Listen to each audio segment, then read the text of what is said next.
Facebook, criminal case. Number 28. Case. Welcome back, guys. It's Genius88, and we're going to be unlocking this to go to the next case. But as you guys all know, I need to grab some friends, so I'll be back here in a little bit.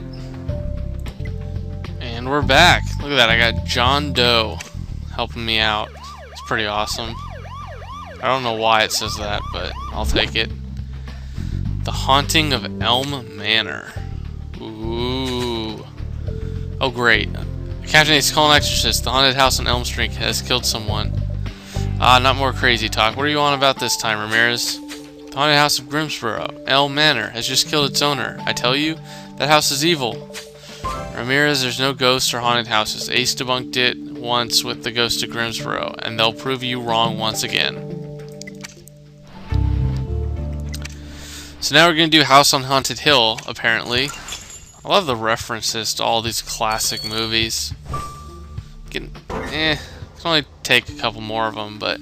No, Hector, my husband, the house, it killed my husband. The house started shaking, the doors rattled, and the screams. It locked me out and I could only listen, helpless, as the house took him.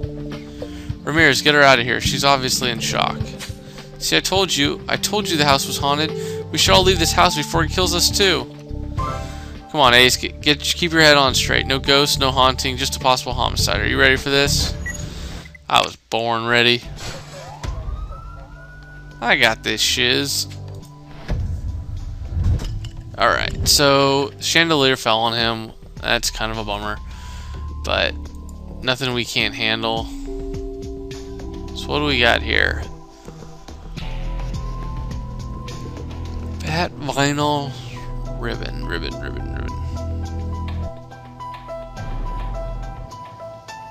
color is ribbon? Okay, pillbox. There we go, victim's body.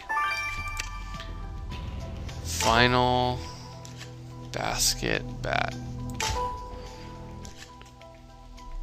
Basket.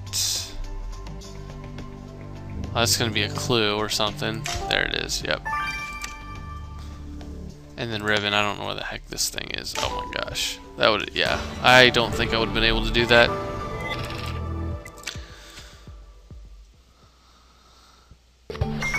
Well, anyways, what are the odds that a chandelier that looks to be in perfect condition would suddenly just fall as Hector Fernandez was walking under it? I agree, Ace. We should treat this as a murder and not as the result of a haunted house. Let's send the body off for autopsy. Nathan is a rational man, so hopefully he'll quickly dispense any possibility of the death being caused by the supernatural. I've got a feeling this case is going to be shrouded in mystery. How about we search through that basket? Maybe we will find something of interest. Well, Captain Ace, the victim's wife, was in such shock that the paramedics had to heavily sedate her. She won't be able to talk for quite some time. On the other hand, Margaret Littlewood wants to talk to you. She said as their neighbor, she might be of help. Ah, I could have guessed Margaret was their neighbor. I can smell her cookies from here. Great. Fantastic. Margaret distracts Jones like no other. Anyways, guys, I'll see you back here after this gets completed. Just see you guys later. Alright, so let's finish off the body. Some things are clear. Your victim was killed by the chandelier when it fell and crushed his body. However, it crashed down with such an inhuman force. Well, it is almost supernatural. What do you mean supernatural? Well, I calculated the impact velocity of the fall, and given the chandelier weighs 220 pounds that fell from 13 feet, if it had fallen naturally, it couldn't have crushed Hector like it did. Oh, come on, don't tell us you think this murder is the work of the haunted house. Of course not, but for now, I don't have any scientific lead apart from the traces of petroleum jelly smeared on the victim's clothes. So if Hector was really killed by a human being and not by a supernatural force, then your killer is in contact with petroleum jelly. Okay. Don't know exactly what that has to do with anything, but I guess we'll find out. Let's talk to Margaret. Get some cookies, of course. Here, of course, cookie fresh from the oven. Thank you for coming to see me, Captain Ace. As Hector and Gloria Fernandez's neighbor, this is also of my concern. I mean, it's just so awful, isn't it? I heard the house come alive as if it tortured Hector. I heard his screams of torment and then a loud crash. And my poor dog Astrid, she couldn't stop barking. I tell you, living next door to that haunted house is a real nightmare. Well, thanks for the cookie, Margaret. But as for the house, we don't really think it's actually haunted. Well, of course it is. That house eats people's souls. I'm just glad Hector started going to church before this tragic happened. Even though you can't suddenly turn up at church and expect immediate salvation. But I'm guessing he found that out for himself right about now. Hi, Ace, that's so true. The cookies are my greatest weakness. And I agree, it is suspicious that someone who never went to church suddenly kept going there. Well, why did our victim suddenly feel so religious? Well, good idea. The easiest way to solve this mystery is by going to the church ourselves. Ah, the chapel. We've been here before. Before we go there, let's examine this basket, because I'm sure it's going to have something inside of it. It does. It's a picture. Haha. Interesting. This seems to be a family photo of the Fernandezes, and our victim has his eyes scratched out. Nope, that's not creepy at all. Oh, I didn't know the Fernandez had a baby boy. They did have a baby boy, until the house killed him.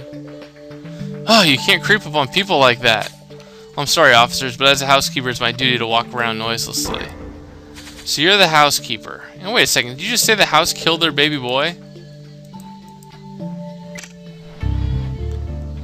Yeah, that seems like that might have some information that we need to get from her that's more than just that bomb that she dropped on us. So let me get this straight, Camilla. You're the Fernandez's housekeeper, and you're telling us the house killed their baby boy? What exactly happened? What do you think happened? The spirits of this house killed the baby boy in this very wing. Since then, Mr. Fernandez closed off this wing because of the hauntings were the strongest in this side of the house. But if you ask me, the Fernandez should never have moved here in the first place. It's their foreign blood that angered the house and woke up the spirits up. Ah, so it's a racist haunted house. Mock me all you want, but the house killed their little boy out of anger, and when Mr. Fernandez refused to leave, the house took him too. Camilla is just as creepy as the house, and I can easily understand why the house scares people. Well, you're right, Ace. The fact that the Fernandez baby and then Hector died in this house definitely helped feed the rumors that the place is haunted. And Camilla said that Hector closed this part of the house off because he believed in the hauntings. Well, that explains why it looked like such a rundown mess. But if Hector was so scared of that part of the house, why the heck did he go back there? Well, sadly, we can't ask his wife because she's still in so much shock from her husband's death, but hopefully the answer will turn up soon enough. Yeah, I wouldn't be surprised if she's the one. I mean, just because they're making a big deal about us not being able to talk to her, it seems like once we talk to her, then we'll finally get the smoking gun. But it'll probably be chapter 2 or something when we actually get to do it. There's pills here, that's for sure. Okay, well that's not part of it. So there's a doll. There's a pen. Oh, here's a broken device. Chest. Up here. Purse. What kind of a purse is it? Okay, so it's like a coin purse. And a cat. Where's the cat?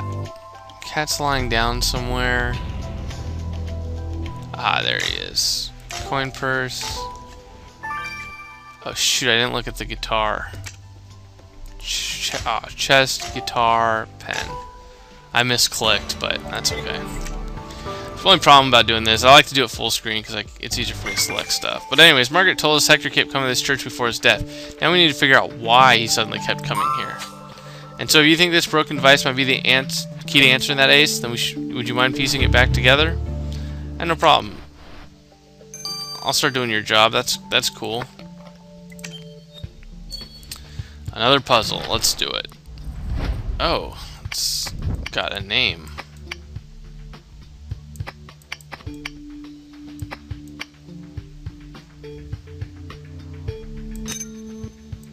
Something Von... Father Von something.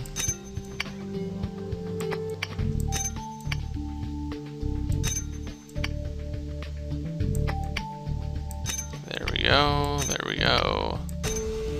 Father Von Prot. Well, although you managed to perfectly piece it back together, you found the church, I still have no idea what it is.